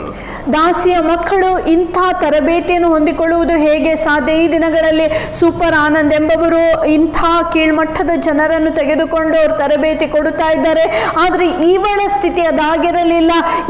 ಇವಳು ಈ ಒಬ್ಬ ಚಿಕ್ಕ ಮಗುವನ್ನು ಬೆಳೆಸಿ ಐಗುಪ್ತ ದೇಶದ ಎಲ್ಲಾ ಸಂಗತಿಗಳಲ್ಲಿ ತರಬೇತಿಯನ್ನು ಕೊಡಿಸುತ್ತಾಳೆ. Moses was pulled out of the water ಮೋಶೆಯು ನೀರಿನಿಂದ ತೆಗೆಯಲ್ಪಟ್ಟನು with a purpose. ಒಂದು ಉದ್ದೇಶದಿಂದ, Live for God. ದೇವರಿಗೋಸ್ಕರ ಬದುಕುವುದಕ್ಕಾಗಿ. He was in the training. ಆತನು ಒಂದು ತರಬೇತಿಯಲ್ಲಿ ಒಳಗಾದನು. 40 years is over. 40 ವರ್ಷಗಳ ಕಾಲ ಮುಗಿಯಿತು. And then we see chapter 2 11 to 15. ಮತ್ತೆ ನಾವು ನೋಡುತ್ತೇವೆ 2ನೇ ಅಧ್ಯಾಯ 11ನೇ ವಾಕ್ಯದಿಂದ 15ನೇ ವಾಕ್ಯದವರೆಗೆ. Moses after 40 years he is struggling now. ಈಗ ಮೋಶೆಯು 40 ವರ್ಷಗಳಾದ ಮೇಲೆ ಮತ್ತೆ ಆತನು ಹೋರಾಡುತ್ತಾ ಇದ್ದಾನೆ. He is saying everyone knows what I did. ನಾನು ಮಾಡಿದ್ದು ಎಲ್ಲರಿಗೆ ಗೊತ್ತಾಯಿತು. When we turn Bible to Hebrews 11:24 to 26. ಇಬ್ರಿಯರಿಗೆ ಬರೆದ ಪತ್ರಿಕೆ 11ನೇ ಅಧ್ಯಾಯ 24ನೇ ವಾಕ್ಯದಿಂದ 26ನೇ There we see ವಾಕ್ಯದವರೆಗೆ the choice of Moses. ನಾವಲ್ಲಿ ಮೋಶೆಯ ಆಯ್ಕೆಯನ್ನು ನೋಡಬಹುದು. 40 years he enjoyed everything in the palace. ನಾವು ನೋಡುತ್ತೇವೆ 40 ವರ್ಷಗಳ ಕಾಲ ಆ ಒಂದು ಅರಮನೆಯಲ್ಲಿರುವಂತ ಎಲ್ಲಾ ಸೌಭಾಗ್ಯಗಳನ್ನು ಆತನು ಅನುಭವಿಸಿದನು. But he chose something else. ಆದ್ರೆ ಆತನು ಆರಿಸಿಕೊಂಡದ್ದೇ ಇನ್ನೊಂದು. Verse 24 to 26, by faith Moses, when he had grown up, refused to be known as the son of Pharaoh's daughter. He chose to be mistreated along with the people of God rather than to enjoy the pleasures of sin for a short time. He regarded disgrace for the sake of Christ as a greater value than the treasures of Egypt, because he was looking ahead to his reward. ಮೋಶೆಯು ದೊಡ್ಡವನಾಗಿ ಬೆಳೆದ ಮೇಲೆ ಫರೋಹನ ಪುತ್ರಿಯ ಮಗನೆಂದು ಕರೆಯಲ್ಪಡುವುದನ್ನು ನಿರಾಕರಿಸಿದ್ದು ನಂಬಿಕೆಯಿಂದಲೇ. ಅವನು ಗತಿಸಿ ಹೋಗುವ ಪಾಪ ಭೋಗಗಳನ್ನು ಅನುಭವಿಸುವಕ್ಕಿಂತ ದೇವಜನರೊಂದಿಗೆ ಕಷ್ಟವನ್ನು ಅನುಭವಿಸುವುದನ್ನೇ ಆರಿಸಿಕೊಂಡನು. Egypt ನಿಕ್ಷೇಪಕ್ಕಿಂತಲೂ ಕ್ರಿಸ್ತನಿಗಾಗಿ ನಿಂದೆಯನ್ನು ಹೊಂದುವುದು ಮಹಾ ಐಶ್ವರ್ಯವೆಂದೆಣಿಸಿದನು, ಏಕೆಂದರೆ ಅವನು ತನ್ನ ಬಹುಮಾನಕ್ಕಾಗಿ ಎದುರು ನೋಡಿದನು. After 40 years training, 40 ವರ್ಷಗಳ ತರಬೇತಿ, in all wisdom, ಎಲ್ಲಾ ಸರ್ವಜ್ಞಾನದಲ್ಲಿ, he was powerful in speech and action. ಆತನು ಕಾರ್ಯದಲ್ಲಿಯೂ ವಾಕ್ಚಾತುರ್ಯದಲ್ಲಿಯೂ ಆತನು But when ಬಲಿಷ್ಠನಾಗಿದ್ದನು. time came to choose, ಆದ್ರೆ ಆಯ್ಕೆ ಮಾಡುವಂತ ಸಮಯ ಬಂದಾಗ he said no to the fleeting pleasures of youth. ಆ ಒಂದು ಯೌವನ ಪ್ರಾಯದ ಗತಿಸಿ ಹೋಗುವಂತ ಎಲ್ಲಾ ಮನೋರಂಜನೆಯನ್ನು ಆತನು ನಿರಾಕರಿಸುತ್ತಾನೆ. He said no to the treasures of Egypt. ಐಗುಪ್ತ ದೇಶದ ಪಾಪ ಭೋಗಗಳನ್ನು ಬಿಡುವುದಕ್ಕೆ ಮನಸ್ಸು And ಮಾಡಬೇಕಾಗಿದೆ. deliberately chose suffering. ಆತನು ಇಷ್ಟದಿಂದಲೇ ಆತನು ಕಷ್ಟವನ್ನು ಅನುಭವಿಸುವುದಕ್ಕೆ ಆರಿಸಿಕೊಳ್ಳುತ್ತಾನೆ. Because he saw the invisible. ಯಾಕಂದ್ರೆ ಅದೃಶ್ಯನಾದ ದೇವರನ್ನು ನೋಡುತ್ತಾ He ಇದ್ದಾನೆ. said, Tata to so many visible. ಆತನು ಕಣ್ಣಿಗೆ ಕಾಣುವಂತ ಎಲ್ಲಾ ಮನೋರಂಜನೆಯನ್ನು ಬಿಡುವುದಕ್ಕೆ ಮನಸ್ಸು ಮಾಡುತ್ತಾನೆ. He thought now he is thoroughly trained for the purpose of God. ಆತನೀಗ ಅಂದುಕೊಳ್ಳುತ್ತಾ ಇದ್ದಾನೆ, ದೇವರ ಉದ್ದೇಶಕ್ಕೋಸ್ಕರ ನಾನು ತರಬೇತಿ ಹೊಂದಿದ್ದೇನೆ. For many people, ministry is priority. ನಾವು ನೋಡುತ್ತೇವೆ ಅನೇಕ ಜನರಿಗೆ ಸೇವೆ ಮಾಡುವುದೇ ಒಂದು ಮುಖ್ಯವಾದ Our ವಿಷಯ. first priority is not God's work. Our first priority always remains same, God. ನಾವು ನೋಡುತ್ತೇವೆ ನಮ್ಮ ಮೊದಲನೇ ಉದ್ದೇಶ ದೇವರ ಕೆಲಸವಲ್ಲ, ಆದ್ರೆ ದೇವರಾಗಿರುತ್ತಾನೆ. Verse 11. 11ನೇ One ವಾಕ್ಯ. day after Moses had grown up, he went out to where his own people were and watched some of their hard labor. He saw an Egyptian beating a Hebrew, one of his own people. ಆ ದಿನದಲ್ಲಿ ಮೋಶೆಯು ದೊಡ್ಡವನಾದ ಮೇಲೆ ತನ್ನ ಸಹೋದರರ ಬಳಿಗೆ ಹೋಗಿ ಅವರ ಬಿಟ್ಟಿ ಕೆಲಸಗಳನ್ನು ನೋಡಿದಾಗ ಒಬ್ಬ ಈಜಿಪ್ಟಿನವನು ತನ್ನ ಸಹೋದರರಲ್ಲಿ ಒಬ್ಬ ಇಬ್ರಿಯರನ್ನು ಹೊಡೆಯುವುದನ್ನು ನೋಡಿದನು. Many people are watching in this chapter. ಈ ಅನೇಕ ಜನರು ಈ ಒಂದು ಅಧ್ಯಾಯದಲ್ಲಿ ಅವರು ನೋಡುತ್ತಾ ಇದ್ದಾರೆ. Moses' parents are watching. ಮೋಶೆ ತಂದೆ ತಾಯಿಯರು ನೋಡುತ್ತಿದ್ದಾರೆ. Sister is watching. ಸಹೋದರಿಯು ನೋಡುತ್ತಿದ್ದಾಳೆ. Princess Pharaoh is watching. ಅಲ್ಲಿ ಇರುವಂತ ರಾಜಕುಮಾರಿಯು ಅವಳು ನೋಡುತ್ತಿದ್ದಾಳೆ. Now Moses is also watching. ಈಗ ಮೋಶೆಯು ಸಹ ನೋಡುತ್ತಿದ್ದಾನೆ. His heart was moved by the injustice. ಆತನು ಅನ್ಯಾಯವನ್ನು ನೋಡುವಾಗ ಆತನಿಗೆ He ಬೇಸರವಾಯಿತು. felt for his own flesh and blood. ಆತನು ತನ್ನ ಸ್ವಂತ ಸಹೋದರ ಬಿಟ್ಟಿ ಕೆಲಸವನ್ನು ನೋಡಿ ಆತನು He ದುಃಖಿಸುತ್ತಾನೆ. is part of the oppressed. And he is in flesh with the oppressed. ಆತನು ಈ ಕಷ್ಟಪಡುವಂತವರ ಜೊತೆಯಲ್ಲಿ ಒಂದಾಗಿ ಅವರ ಕಷ್ಟವನ್ನು ಅನುಭವಿಸುತ್ತಾ ಇದ್ದಾನೆ. He watched everything. ಆತನು ಎಲ್ಲಾ ಕಡೆ ನೋಡಿದನು. Verse 12. 12ನೇ ವಾಕ್ಯ. Glancing this way and that and seeing no one, he killed the Egyptian and hid him in the sand. ಅವನು ಈಚೆ ಆಚೆ ನೋಡಿ ಯಾರು ಇಲ್ಲವೆಂದು ತಿಳಿದು ಈಜಿಪ್ಟಿನವನನ್ನು ಕೊಂದು ಹಾಕಿ ಮರಳಿನಲ್ಲಿ ಮುಚ್ಚಿ ಹಾಕಿದನು. He watched everything. ಆತನು ಈಚೆ ಆಚೆ ಆತನು ನೋಡಿದನು. But he is supposed to watch something else. ಆದ್ರೆ ಆತನು ನೋಡಬೇಕಾಗಿದ್ದೆ ಇನ್ನೊಂದು ವಿಷಯವಾಗಿದೆ. He should have watched God first. ಮೊದಲು ಆತನ ದೃಷ್ಟಿಯು ದೇವರ ಮೇಲೆ Many times ಇರಬೇಕಾಗಿತ್ತು. we are failures because we watch everything but we won't watch the main thing. ನಾವು ನೋಡುತ್ತೇವೆ ಅನೇಕ ಸಾರಿ ನಾವು ಸೋಲುವಂತವರಾಗಿದ್ದೇವೆ. ಯಾಕಂದ್ರೆ ಈಚೆ ಆಚೆ ಎಲ್ಲಾ ಕಡೆಯಲ್ಲಿ ನೋಡುತ್ತಾ ಇದ್ದೇವೆ, ಆದ್ರೆ ದೇವರ ಮೇಲೆ ನಮ್ಮ ದೃಷ್ಟಿ ಇರಲ್ಲ. Gibeonites cheated Joshua and team. Why? Because they never took the consultation from God first. ಗಿಬ್ಯೋನ್ ಜನರು ಅವರು ಅಂದು ಇಸ್ರಾಯೇಲ್ ಜನರಿಗೆ ಮೋಸ ಮಾಡಿದ್ದೇನ ಗೊತ್ತಾ? ಏನಕ್ಕಂದ್ರೆ ಯೆಹೋಶುವನು ಮತ್ತು ಅವರ ತಂಡದವರು ಈ ಜನರೊಟ್ಟಿಗೆ ಸಂಬಂಧವನ್ನು ಬೆಳೆಸುವಕ್ಕಿಂತ ಮುಂಚೆ ದೇವರ ಆಲೋಚನೆಯನ್ನು ಅವರು ಕೇಳಲಿಲ್ಲ.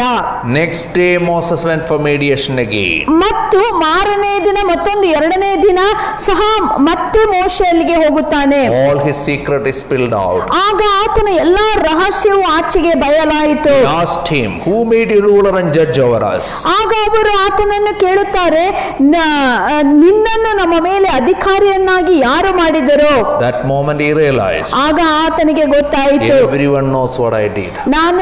ನಾನು ಮಾಡಿರುವಂತ ವಿಷಯ ಎಲ್ಲರಿಗೂ ತಿಳಿದಿದೆ. Everyone knows. ಎಲ್ಲರಿಗೂ I ಗೊತ್ತಾಗಿದೆ. can't hide anything. ಏನು ಬಚ್ಚಿಡುವುದಕ್ಕೆ ನನಗೆ ಆಗಲ್ಲ. What I had done in secret is public today. ನಾನು ಯಾವುದನ್ನು ರಹಸ್ಯದಲ್ಲಿ ಮಾಡಿದೆನೋ ಈಗ ಅದು ಬಯಲಾಗಿದೆ. He is rejected by his own. ತನ್ನ ಸ್ವಂತ ಜನರು ಆತನನ್ನು ತಿರಸ್ಕರಿಸಿದ್ದಾರೆ. But God determined he will be the ruler and judge of his own people. ಆದ್ರೆ ದೇವರು ಆಗಲೇ ನಿರ್ಣಯಿಸಿದ್ದನು, ಅದೇನೆಂದರೆ ಈತನೇ ಈ ಜನರಿಗೆ ಆತನು ನ್ಯಾಯಾಧೀಶನಾಗಿರಬೇಕು ಮತ್ತು ಅಧಿಕಾರಿಯಾಗಿರಬೇಕೆಂಬುದಾಗಿ. And then Pharaoh and team came to know this. ಫರೋಹನಿಗೆ ಮತ್ತು ಆತನ ಜನರಿಗೆಲ್ಲ ಈ ವಿಷಯ ಗೊತ್ತಾಯಿತು. Pharaoh said, now we'll kill this 40 years fellow. ಈಗ ಫರೋಹನು ತೀರ್ಮಾನಿಸುತ್ತಾನೆ, 40 ವರ್ಷದ ಈ ವ್ಯಕ್ತಿಯನ್ನು ನಾವು ಕೊಲ್ಲಬೇಕೆಂಬುದಾಗಿ. King decided before his birth he will not be born. ಆ ಅರಸನು ಮೊದಲೇ ಮೋಶೆ ಹುಟ್ಟುವಕ್ಕಿಂತ ಮುಂಚೆ ಅಪ್ಪಣೆ ಕೊಟ್ಟಿದ್ದನು, ಈ ಮಗನು ಹುಟ್ಟಬಾರದೆಂಬುದಾಗಿ. When he is born, king decided he will be thrown into the water. ಆತನು ಹುಟ್ಟಿದ ನಂತರ ಈತನನ್ನು ನೈಲ್ ನದಿಯಲ್ಲಿ ಸಾಯಿಸಬೇಕೆಂಬುದಾಗಿ ಅರಸನ ಅಪ್ಪಣೆ Now ಇತ್ತು. he is caught red-handed. ಈಗ ಆತನನ್ನು ಮೋಶೆಯನ್ನು ಆತನ ತಪ್ಪಿನಲ್ಲಿ ಅವರು ಹಿಡಿದಿದ್ದಾರೆ. 40 he is known as a betrayer. ನಾವು ನೋಡ್ತೇವೆ 40 ವರ್ಷದವನಾಗಿದ್ದಾಗ ಆತನು ಮೋಸಗಾರನಾಗಿ he will be killed. ಅರಸನ ಬಯಕೆ ಅಪ್ಪಣೆ ಇದೇ ಆಗಿದೆ, ಈತನು ಸಾಯಿಸಲ್ಪಡಬೇಕು. God's hand is upon Moses. ಆದರೆ ದೇವರ ಹಸ್ತವು ಮೋಶೆಯ ಮೇಲಿದೆ. His parents can't help him this moment. ಈ ಸಮಯದಲ್ಲಿ ತಂದೆ ತಾಯಿಗಳಿಗೆ ಸಹಾಯ ಮಾಡೋಕ್ಕಾಗುತ್ತಿಲ್ಲ, ಸಹೋದರಿಗೆ ಸಹಾಯ ಮಾಡೋದಕ್ಕಾಗುತ್ತಿಲ್ಲ. The princess, the foster mother can't take care of him this moment. ಆ ರಾಜಕುಮಾರಿ ಸಹ ಈತನಿಗೆ ಸಹಾಯ ಮಾಡುವುದಕ್ಕೆ ಈಗ ಆಗುತ್ತಿಲ್ಲ. got so scared. ಆತನಿಗೆ ತುಂಬಾ ಭಯ ಬಂದಿತ್ತು. The Bible says, but Moses fled from Pharaoh and went to live in Midian. ಆಗ ದೇವರ ವಾಕ್ಯ ಹೀಗೆ ಹೇಳುತ್ತದೆ, ಫರೋಹನ ಭಯದಿಂದ ಮಿದ್ಯಾನ್ ದೇಶಕ್ಕೆ ವಾಸಿಸುವುದಕ್ಕಾಗಿ ಮೋಶೆಯು ಓಡಿ ಹೋಗುತ್ತಾನೆ. He escaped for his life. ಆತನು ತನ್ನ ಜೀವಿತವನ್ನು ಪಡೆದುಕೊಳ್ಳುವುದಕ್ಕಾಗಿ ಆತನು ಓಡಿ ಹೋಗುತ್ತಾನೆ. He thought Pharaoh is so powerful. ಆತನು ಅಂದುಕೊಳ್ಳುತ್ತಾನೆ, ಫರೋಹನು ಬಹಳಷ್ಟು ಬಲಿಷ್ಠನು. How can I escape the network of Pharaoh? ಫರೋಹನ ಆ ಕೈ ತಪ್ಪಿಸಿಕೊಂಡು ಹೋಗುವುದು ನನಗೆ ಹೇಗಾದೀತು? But yet he to know that hand which protected him always. ಆದ್ರೆ ಯಾವಾಗಲೂ ಆತನನ್ನು ಸಂರಕ್ಷಿಸಿದಂತ ಹಸ್ತವನ್ನು ಆತನು ತಿಳಿದುಕೊಳ್ಳುತ್ತಾನೆ. Moses fled.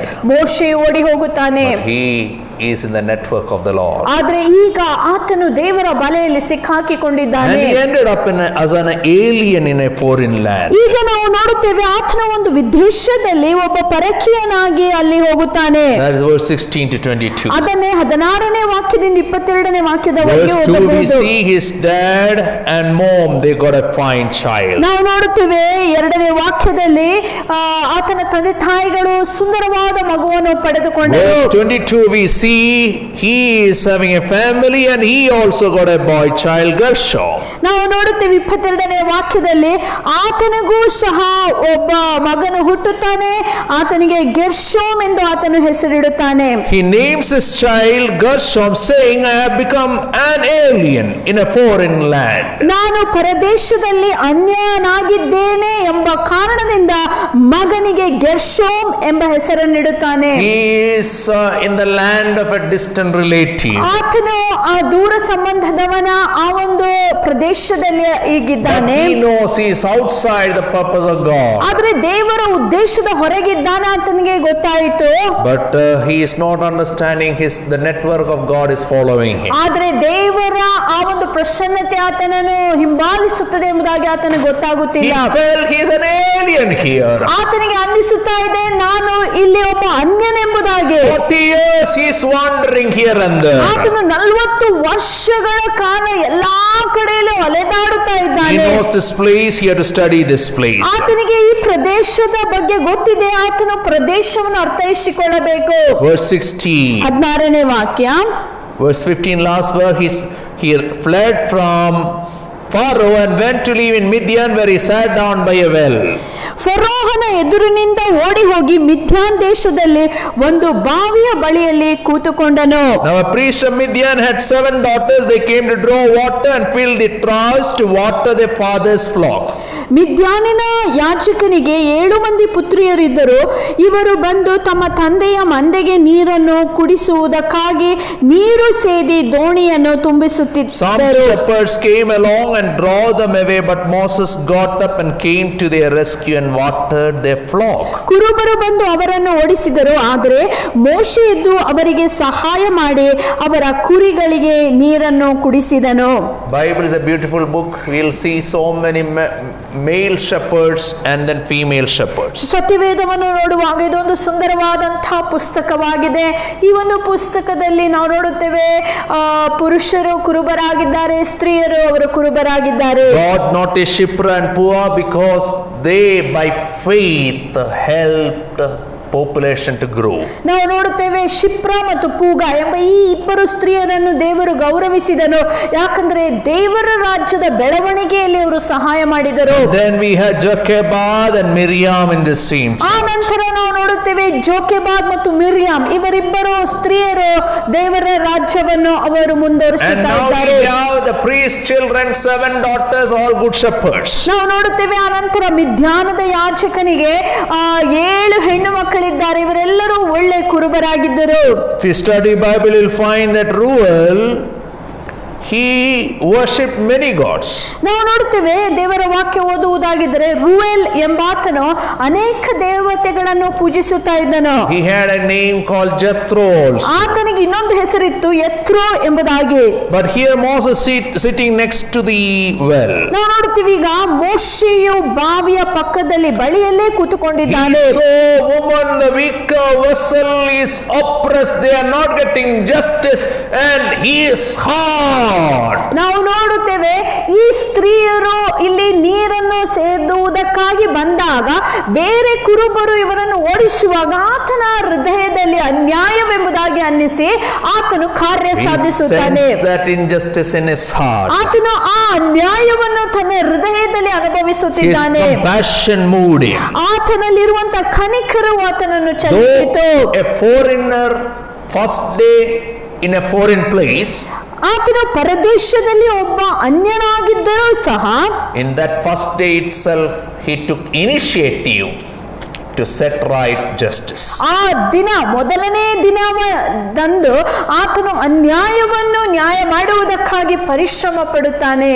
And in setting right justice he got a family. ನಾವು ನೋಡುತ್ತೇವೆ, ನ್ಯಾಯವನ್ನು ಕೊಡುವುದಕ್ಕೆ ಆತನು ಮುಂದೆ ಬರುವಾಗ ಆತನು ಅಲ್ಲಿ ಒಂದು ಕುಟುಂಬವನ್ನು ಪಡೆದುಕೊಳ್ಳುತ್ತಾನೆ. How much we long for justice. ನಮ್ಮ ಜೀವಿತದಲ್ಲಿ ನ್ಯಾಯಕ್ಕಾಗಿ ಎಷ್ಟು ನಾವು ಬೇಡಿಕೊಳ್ಳುತ್ತೇವೆ. Many times we are silent.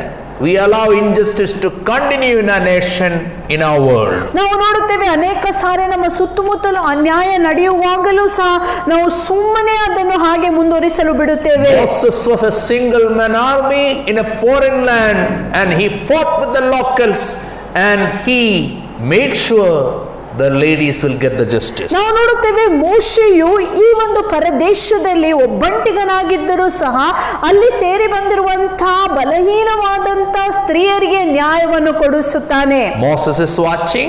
ಮೋಶೆಯು ನೋಡುತ್ತಿದ್ದಾನೆ. Ruel is watching. ರೂಯಲ್ ಆತನು ನೋಡುತ್ತಾನೆ. Ladies are watching. ಅಲ್ಲಿರುವಂತ ಎಲ್ಲಾ ಸ್ತ್ರೀಯರು Everybody ನೋಡುತ್ತಿದ್ದಾರೆ. is watching. ಎಲ್ಲರೂ ಗಮನಿಸುತ್ತಾ ಇದ್ದಾರೆ. But somebody is watching. Many people are not able to understand that. ಆದ್ರೆ ಇವರೆಲ್ಲಕ್ಕಿಂತ ಹೆಚ್ಚಾಗಿ ಒಬ್ಬರು ಗಮನಿಸುತ್ತಾ ಇದ್ದಾರೆ, ಅನೇಕರಿಗೆ ಗೊತ್ತಾಗುತ್ತಿಲ್ಲ. ಯಾರು ಗಮನಿಸುತ್ತಿದ್ದಾರೆ? The God who promised Abraham. ಅಬ್ರಹಾಮನಿಗೆ ವಾಗ್ದಾನ ಮಾಡಿದಂತಹ ದೇವರು ಗಮನಿಸುತ್ತಿದ್ದಾರೆ. 400 years back he said, your generation will become slaves, but I am watching. 400 ವರ್ಷಗಳ ಹಿಂದೆ ಅಬ್ರಹಾಮನಿಗೆ ದೇವರು ಹೇಳಿದನು, ನಿನ್ನ ವಂಶಸ್ಥರೆಲ್ಲರೂ ಅವರು ದಾಸರಾಗುತ್ತಾರೆಂಬುದಾಗಿ. ಆ ದೇವರೇ ಈಗ ಗಮನಿಸುತ್ತಾ ಇದ್ದಾನೆ. Abraham is not physically present to watch what is happening. ಅಬ್ರಹಾಮನು ಅಲ್ಲಿ ನಡೆಯುವಂತ ಎಲ್ಲಾ ಸಂಗತಿಗಳನ್ನು ಗಮನಿಸುತ್ತಿಲ್ಲ. But the promise keeping God is watching. ಆದ್ರೆ ವಾಗ್ದಾನ ಮಾಡಿದ್ದಾತನು ಗಮನಿಸುತ್ತಿದ್ದಾನೆ. Many people who promised you may not be watching. ನಿಮಗೆ ವಾಗ್ದಾನ ಮಾಡಿದವರು ಅನೇಕರು ನಿಮ್ಮನ್ನು ನೋಡದೇ ಇರಬಹುದು. But God is watching. ಆದ್ರೆ ದೇವರು ನೋಡುತ್ತಿದ್ದಾನೆ. He will give you justice. ಆತನು ನ್ಯಾಯವನ್ನು ಕೊಟ್ಟೇ He will ಕೊಡುತ್ತಾನೆ. release you.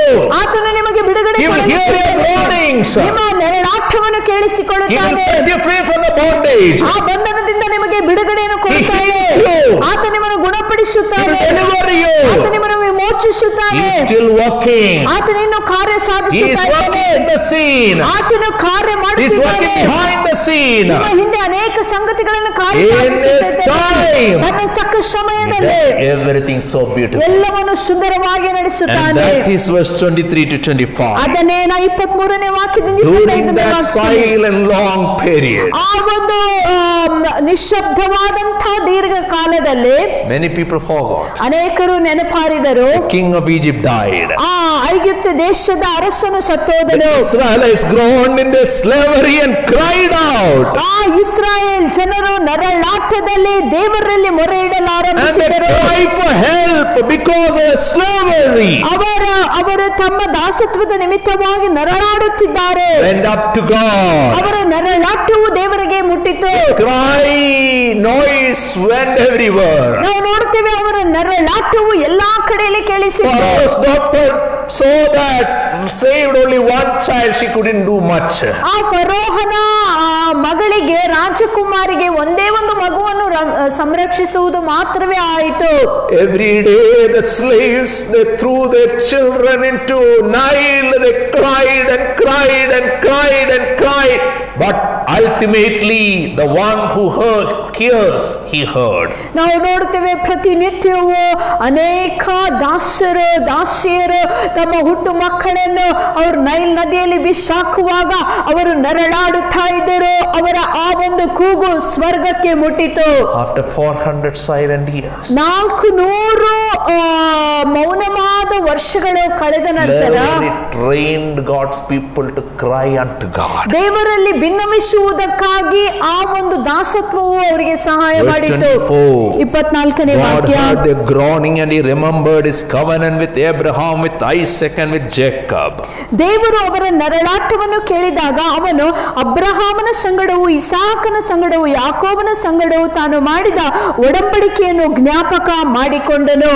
Prosperity never humbled them. ನಾವು ನೋಡುತ್ತೇವೆ ಅವರಿಗೆ ಅಭಿವೃದ್ಧಿ ಬಂದಾಗ ದೀನತೆ ಅದು ಹುಟ್ಟಿಸಲಿಲ್ಲ. Humiliations humbled them. ಆದರೆ ಅವರು ಕಷ್ಟಗಳಲ್ಲಿ ಹಾದು ಹೋಗುವಾಗ ಅವರು ತಮ್ಮನ್ನೇ ತಾವು Humiliations ತಗ್ಗಿಸಿಕೊಂಡರು. held them to call unto God. ನಾವು ನೋಡುತ್ತೇವೆ ಅವರು ನರಳಾಡುವಂತ ಸಮಯದಲ್ಲಿ ದೇವರಲ್ಲಿ ಭಿನ್ನವಿಸಿದರು. Now God understood they are ripe to hear from God. ಆಗ ದೇವರಿಗೆ ಗೊತ್ತಾಯಿತು, ಈಗ ನನ್ನ ಸ್ವರವನ್ನು ಕೇಳಿಸಿಕೊಳ್ಳುವುದಕ್ಕೆ ಇವರು ಸಿದ್ಧರಾಗಿದ್ದಾರೆ. They come to the right moment to be delivered by God. ದೇವರಿಂದ ವಿಮೋಚನೆ ಹೊಂದಿಕೊಳ್ಳುವಂತಹ ಒಂದು ಸರಿಯಾದ ಸಮಯಕ್ಕೆ ಅವರು Verse ಬಂದಿದ್ದಾರೆ. 25. 25ನೇ So God ವಾಕ್ಯ. looked on the Israelites and was concerned about them. ಆಗ ದೇವರು ಇಸ್ರಾಯೇಲರನ್ನು ನೋಡಿ ಅವರಲ್ಲಿ ಕನಿಕರಗೊಂಡನು. Many times we are not able to realize this. ಅನೇಕ ಸಾರಿ ಇದು ನಮಗೆ ಅರ್ಥ ಆಗಲ್ಲ. God is always watching. ದೇವರು ಯಾವಾಗಲೂ ಗಮನಿಸುತ್ತಾ ಇದ್ದಾನೆ. Many pain, many suffering God allows in our life. He keeps us outside in life so that we will get connected to Him. ಅನೇಕ ಸಾರಿ ಅನೇಕ ಕಷ್ಟಗಳನ್ನು, ಸಂಕಷ್ಟಗಳನ್ನು ದೇವರು ನಮ್ಮ ಜೀವಿತದಲ್ಲಿ ಅನುಮತಿಸುವ ಕಾರಣವೇನೆಂದರೆ ನಾವು ದೇವರನ್ನು ಅರ್ಥೈಸಿಕೊಳ್ಳಬೇಕೆಂಬುದಾಗಿ. Many times we are forced outside ಅನೇಕ ಸಾರಿ ನಾವು ಹೊರಗೆ ಕರೆಯಲ್ಪಟ್ಟಿದ್ದೇವೆ. from our comfort zone. ಅನೇಕ ಸಾರಿ ನಮ್ಮ ವಿರಾಮದಿಂದ ನಾವು ಆಚೆ Many ಹಾಕಲ್ಪಟ್ಟಿದ್ದೇವೆ. times we are pulled out from everybody. ನಾವು ಕೆಲವೊಂದು ಸಾರಿ ಪ್ರತಿಯೊಬ್ಬರಿಂದ ದೂರಕ್ಕೆ We are ಹಾಕಲ್ಪಟ್ಟಿದ್ದೇವೆ. pulled out from our dreams, our comforts, our blessing, and we are pushed into unknown territory, unknown experience, so that we'll experience the ultimate God Yahweh. ಅನೇಕ ಸಾರಿ ನಾವು ಅಪರಿಚಿತವಾದಂತ ಸ್ಥಳದಲ್ಲಿ, ಅಪರಿಚಿತವಾದ ಜನರ ಮಧ್ಯದಲ್ಲಿ ದೇವರು ಇರಿಸುತ್ತಾನೆ. ಈ ಸಮಯದಲ್ಲಿ ನಮ್ಮ ಕನಸನ್ನೇ ಆತನು ನಮ್ಮಿಂದ ತೆಗೆದಿದ್ದಾನೆಂಬುದಾಗಿ ಅನಿಸುತ್ತದೆ. ನಮಗೆ ಭವಿಷ್ಯವು ಕತ್ತಲೆ ಎಂಬುದಾಗಿ ಅನಿಸುತ್ತದೆ. ಆದರೆ ಆ ಸಮಯದಲ್ಲಿ ದೇವರು ತನ್ನ ಕಾರ್ಯವನ್ನು ನಮ್ಮೊಳಗೆ ಸಾಧಿಸುತ್ತಲೇ ಇರುತ್ತಾನೆ. Pulling out experiences. ನಮ್ಮನ್ನು ಆಚೆ ತೆಗೆಯುವಂತ ಹಾಕುವಂತಹ ಆ ಅನುಭವಗಳು, Casting out experiences. ನಾವು ಆಚೆ ಹೊರಗೆ Shipping ಹಾಕಲ್ಪಡುವಂತ out experiences. ಆ ಒಂದು ನಾವೆಯಿಂದ ತೆಗೆದಲ್ಪಡುವಂತಹ Will not ಅನುಭವಗಳು, destroy you and me. ಅದು ನಿಮ್ಮನ್ನು ನನ್ನನ್ನು ನಾಶ That ಮಾಡುವುದಿಲ್ಲ. will shape you and me. ಅದು ನಮ್ಮನ್ನು ನಿಮ್ಮನ್ನು For ರೂಪಿಸುತ್ತದೆ. God's purposes in our life. ದೇವರ ಉದ್ದೇಶಗಳು ನಮ್ಮ ಜೀವಿತದಲ್ಲಿ May God ನೆರವೇರುವುದಕ್ಕಾಗಿ help each one of us ದೇವರು ತಾನೇ ನಮ್ಮೆಲ್ಲರಿಗೆ ಸಹಾಯ ಮಾಡಲಿ. to be shaped by the Almighty God. ಸರ್ವಶಕ್ತನೇ ನಮ್ಮನ್ನು ರೂಪಿಸಲಿ. God bless all of you. ದೇವರು ತಾನೇ ನಿಮ್ಮನ್ನು ಆಶೀರ್ವಾದ ಮಾಡಲಿ. This morning, even as the Lord has spoken to us, let us keep trusting the Lord no matter what situation we are in, knowing that He is the God who is watching over our lives and He will ensure that He will take us safely to the other shore. ಬೆಳಗಿನ ಹೊತ್ತಾರೆಯಲ್ಲಿ ಸಂದೇಶವನ್ನು ಕೇಳಿದ ಹಾಗೆ ನಾವು ಕರ್ತನಲ್ಲಿ ಎಲ್ಲಾ ಸಮಯದಲ್ಲಿ ನಾವು ಭರವಸೆ ಇಡೋಣ, ಆತನಲ್ಲಿ ನಂಬಿಕೆ ಇಡೋಣ. ಏನಕ್ಕಂದರೆ ಆತನು ಎಲ್ಲಾ ಸಮಯದಲ್ಲಿ ಆತನ ದೃಷ್ಟಿಯು ನಮ್ಮ ಮೇಲಿರುವುದರಿಂದ ಖಂಡಿತವಾಗಿಯೂ ಸುರಕ್ಷಿತವಾಗಿ ಆಚೆ ದಡವನ್ನು ಮುಟ್ಟುವುದಕ್ಕೆ ಆತ ನಮಗೆ ಸಹಾಯ ಮಾಡುವನಾಗಿದ್ದಾನೆ.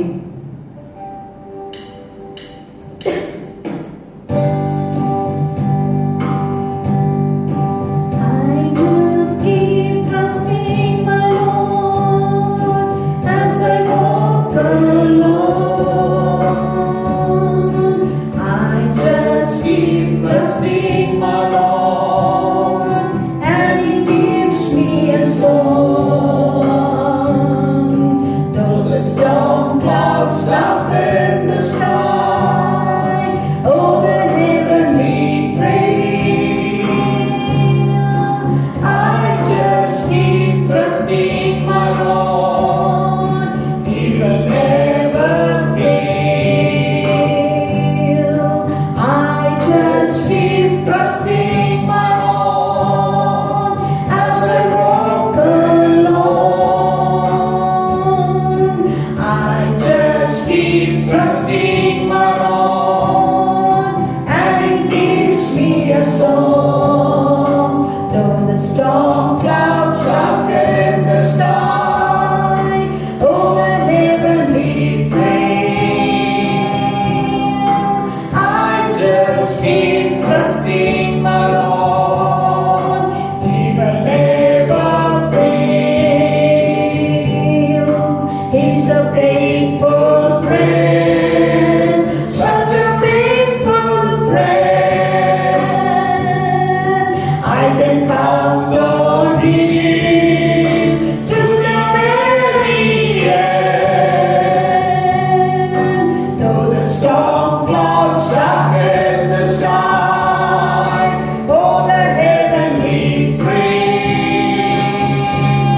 trusting my Lord, He will never fail. He's a faithful friend, such a faithful friend. I can count on Him to the very end. Though the storm clouds darken the sky over heavenly trail, I just keep trusting my Lord. He will never fail. He will never fail. He will never fail. May the amazing grace of our Lord and Savior Jesus Christ, ಯೇಸು ಕ್ರಿಸ್ತನ ಅಮೂಲ್ಯವಾದಂತಹ ಕೃಪೆಯು, the lavish love of God the Father, ತಂದೆಯಾದ ದೇವರ ಅಳತೆ ಇಲ್ಲದಂತಹ ಪ್ರೀತಿಯು, the continuous friendship of the Blessed Holy Spirit ಪರಿಶುದ್ಧಾತ್ಮನ ನಿರಂತರವಾದಂತಹ ಅನ್ಯೋನ್ಯತೆಯು be with each one of us throughout our life. ನಮ್ಮ ಜೀವಕಾಲವೆಲ್ಲ ನಿರಂತರವೂ ನಮ್ಮ ಸಂಗಡವಿರಲಿ. God bless all. ದೇವರು ತಾನೇ ನಿಮ್ಮೆಲ್ಲರನ್ನು ಆಶೀರ್ವಾದ ಮಾಡಲಿ.